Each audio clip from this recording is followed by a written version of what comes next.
Rolling Girls is one of my favorite anime, a truth which has always been hard to admit. When one calls something their favorite, they usually talk about the premise or the style of the work. The premise of Rolling Girls is that four girls travel around a fantasy Japan to fulfill a request. It's the dreaded four-girl setup with no crystal clear plot. But Rolling Girls is also simply just a good comedy, where no scene is shown in vain, the plot is always forwarded, and the characters have character. Jeez, what is that thing? A dorsal fin? It's a Shachihoko. At least I think. More to the point, why is it falling from the sky?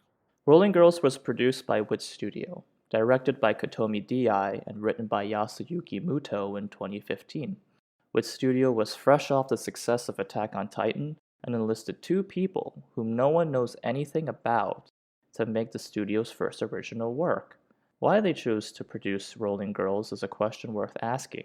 One would think a drama would have suited their Attack on Titan credibility, or a comedy with more adult humor. In fact, there are many questions worth asking about the series, but information is scarce because the creators are unknowns. My Blu-ray has commentary tracks by the English voice actors who are woefully ignorant of what happened across the pond. One of the admittedly funny things about the commentary tracks is that they were recorded months after the dubbing, so they themselves forgot what they worked on. Truly, if there is a God, he willed this series to be forgotten. We lack the why and how of Rolling Girls. We only know it was produced by a studio that has a tendency towards stylized content and takes daring moves every now and then.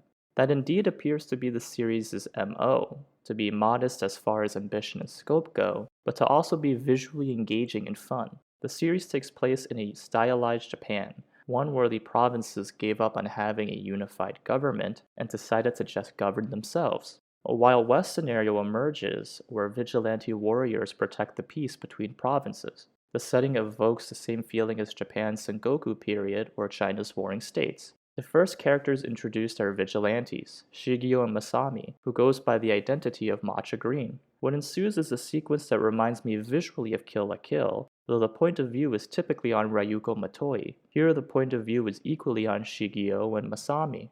But however engaged you are in the scene or in the characters, which would be not much, it's all gratuitous. Shigeo, Matcha Green are unnecessary, because the series then focuses on a minor character of the scene, Nozomi. What is sure to baffle most of the audience, we focus on her relationship to her family's dango shop and to Masami. This is actually the core of Rolling Girls, the relationships that people attach to their home, their culture, and those that they love. All of these nice kung fu scenes happen in this world, but they obscure the life that goes around in spite of them. Nozomi and her gang of misfits, Yukina, Chiaya, and Ai, are all losers, really just incompetent people. Besides Ai, who has a character arc, they desire to live in a world of peace because they themselves are horrible at committing violence. They insist to the vigilantes they meet that everything can be solved peacefully. There's a memorable, also very understated, scene where Nozomi is trying to resolve the naming of a province in dispute between two parties. She suggests they name the province the Smile Federation or the Land of Shachihoko and Circuits, which, to be honest, are terrible names.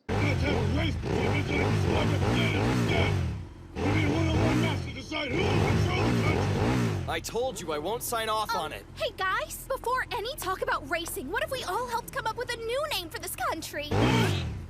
If you could decide on a name, don't you think everyone would get along better? Something neutral to both sides, maybe. Yeah, like, the Let's All Be Friends Republic. Or the Smile Federation. Or how about the Land of Shachihoko and Circuits? As a side note, in that same scene they also find Yukina, who is lost because she is not bad with directions or anything. But it is the job of the hero to not beat up the criminal, but to offer a new perspective. For the old perception was how the criminal originated. This is part of Confucian philosophy, that morality is a subtlety of the language used and the symbolism of actions. The Rolling Girls, NYCA, bring into every situation a boundless amount of optimism, because they so empathize with the local folk and culture. Surely they're optimistic to a fault, but it gives the real heroes, the vigilantes, enough insight to perceive the problem differently. But really it's important to note how extremely lucky the Rolling Girls are, to the comedy's benefit. It just so happens that they overhear the artist's father. It just so happens that the geisha's mother comes by, splits the river, and then explains the plot. It just so happens that the stones don't do anything in the first place. They're merely symbols for someone's self-confidence. Not that any adventure is without a bit of chance. Stories are always obsessed with having the revelation at the right time, before the time as a premonition, or after the fact as hindsight. So Nozomi meets Yukina, Chihaya, and Ai. If she hadn't, she would still be hanging out at her family's shop, not grilling dango. She certainly did not think she would have to deal with Ai's mooching or the selfishness of the vigilantes for what must have felt like forever, 12 episodes approximately.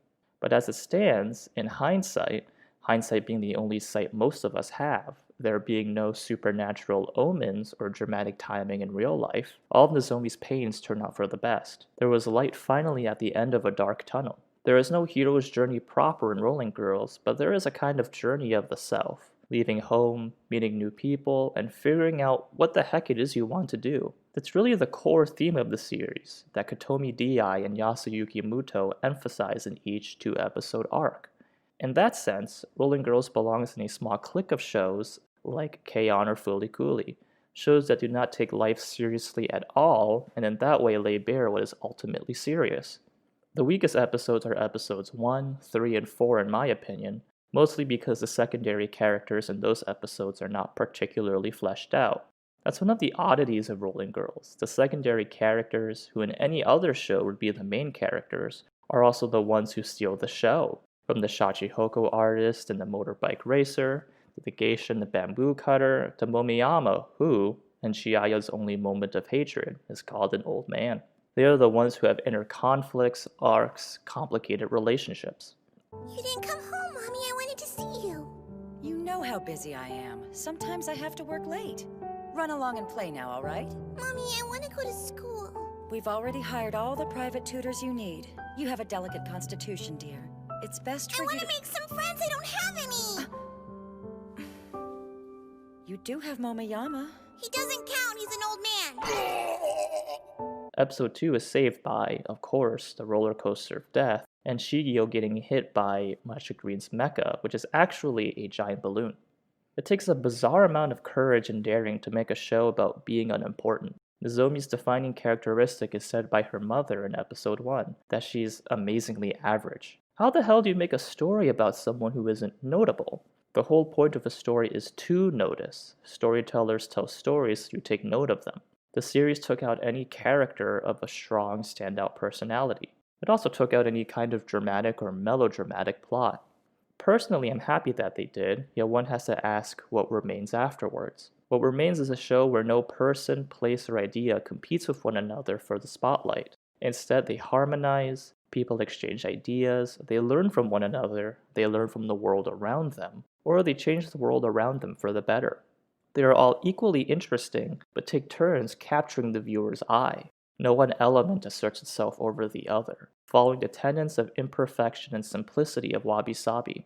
In short, it's a show with the rare quality of feeling lived in. I think it's time, in this decade, to turn a new page for this show. It has languished in obscurity for far too long. So go now.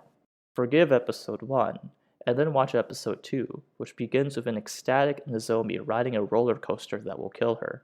In a way, that is an apt metaphor for the show. Before I leave this video, I would be remiss in not mentioning the score. The opening, Hito ni Yasha Shiku, and the credits, Suki no Baku Gekiki, are both covers of songs written by a Japanese punk band called the Blue Hearts. One will notice the episode titles are the titles of their songs as well. In an interview, Kotomi Di said that a lot of people in Japan grew up listening to the Blue Hearts, and he expressed he wanted the band's themes of encouragement to align with Rolling Girls' theme. That idea makes quite a lot of sense, since the very foundation of punk rock begins in individuality and eccentricity. So to leave things off, I'm going to play the original Suki no Baku Gekiki. Thanks for listening. It sounds like music. Yeah!